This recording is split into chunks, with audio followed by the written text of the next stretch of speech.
December 7th, 1941. 350 Japanese aircraft appear over Pearl Harbor, Hawaii. In 90 minutes, they sink or damage 21 American ships, kill 2,400 Americans, and drag the most powerful industrial nation on Earth into World War II. The world called it a sneak attack, a war crime, an act of madness. But what if Japan had no other choice? What if this attack, as destructive and reckless as it was actually the most rational decision Japan could make? Given the corner it had been backed into, here is the story nobody tells you. Let's start 10 years before the bombs dropped. Japan in 1931 was in crisis. The island nation had almost no natural resources. No oil, no iron ore, no rubber, no coal. A population of 70 million people crammed onto islands the size of California. And a military that had developed an enormous hunger for empire. So Japan invaded Manchuria, then China. By 1937, Japan was deep in a full-scale war across China. Millions of casualties. Atrocities. The world was watching, and the United States was quietly furious.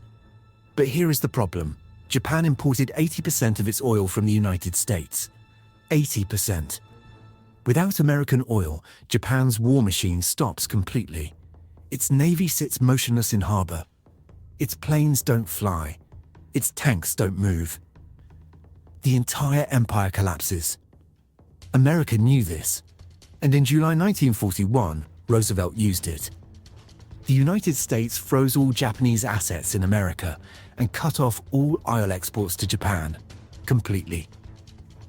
Overnight, Japan's oil supply dropped to zero from its biggest supplier. Military strategists did the math immediately. Japan had reserves for roughly 18 months. After that, nothing. The United States had one demand: withdraw completely from China and Indochina. Abandon everything Japan had spent 10 years building. Surrender the empire. Go home. For the Japanese military leadership, this was unthinkable. A national humiliation on a scale that would destabilize the government itself. So Japan faced a choice with no good options. Option 1. Accept American demands. Abandon China.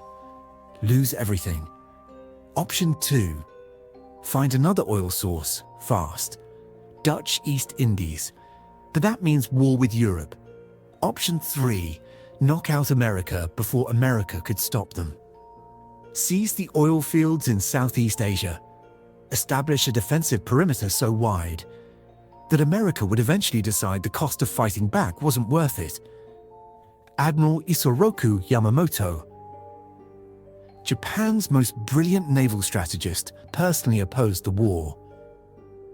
He had studied in America. He understood American industrial power better than anyone. He reportedly said, "We can run wild for 6 months, maybe a year. After that, I have no expectation of success." He said this before the attack, and he planned it anyway. Because there was no other path. The fleet sailed in complete radio silence on November 26, 1941.